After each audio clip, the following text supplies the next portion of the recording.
Moses answered, but behold, they will not believe me, nor listen to my voice. For they will say, Yahweh has not appeared to you. Yahweh said to him, what is that in your hand? He said, a rod. He said, throw it on the ground. He threw it on the ground and it became a serpent, and Moses ran away from it. Yahweh said to Moses, stretch out your hand and take it by the tail. He stretched out his hand and took hold of it, and it became a rod in his hand, that they may believe that Yahweh, the God of their father, the God of Abraham, the God of Isaac, and the God of Jacob has appeared to you. Yahweh said furthermore to him, now put your hand inside your cloak. He put his hand inside his cloak, and when he took it out, behold, his hand was leprous, as white as snow.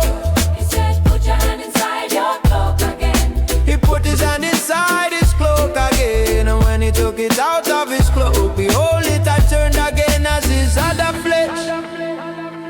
It will happen if they will not believe you or listen to the voice of the first sign, that they will believe the voice of the latter sign. It will happen if they will not believe even these two signs. Neither listen to your voice, that you shall take of the water of the river and pour it on the dry land.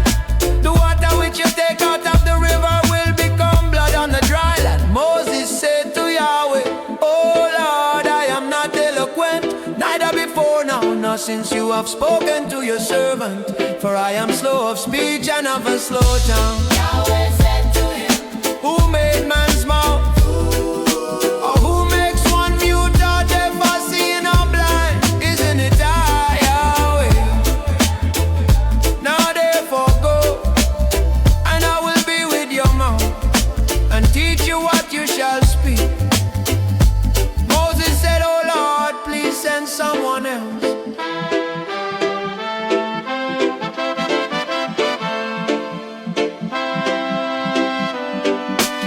Yahweh's anger burned against Moses, and he said, what about Aaron, your brother the Levite? I know that he can speak well. Also behold, he comes out to meet you. When he sees you, he will be glad in his heart. You shall speak to him and put the words in his mouth. I will be with your mouth and with his mouth, and will teach you what you shall do. He shall be your spokesman to the people, and it will happen that he will be to you as a mouth, and you will be to him as God. You shall take this rod in your hand, with which you shall do the sign. Moses went and returned to Jethro, his father-in-law, and said to him, please let me go and return to my brothers who are in Egypt, and see whether they are still alive. Jethro said to Moses, go in peace. Yahweh said to Moses in Midian, go return into Egypt, for all the men who sought your life are dead. Moses took his wife and his son and set them on a donkey, and he returned to the land of Egypt. Moses took God's rod in his hand. Yahweh said to Moses, when you go back into Egypt, see that you do before Pharaoh all the wonders which I have put in your hand. But I will harden his heart, and he will not let the people go. You shall tell Pharaoh, Yahweh says, Israel is my son, my firstborn, and I have said to you, let my son go that he may serve me.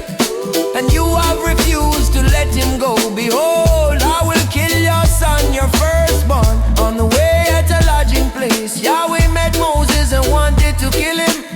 Then Zipporah took a flint knife and cut off the foreskin of her son and cast it at his feet. And she said, surely you are a bridegroom of blood to me. So we let him alone. Then she said, you are a bridegroom of blood because of the circumcision. Yahweh said to Aaron, go into the wilderness to meet Moses. He he went and met him on God's mountain and kissed him. Moses told Aaron all Yahweh's words with which he had sent him, and all the signs with which he had instructed him. Moses and Aaron went and gathered together all the elders of the children of Israel. Aaron spoke all the words which Yahweh had spoken to Moses, and did the signs in the sight of the people. The people believed. And when they heard that Yahweh had visited the children of Israel, and that he had seen their affliction, then they bowed their heads and worshipped.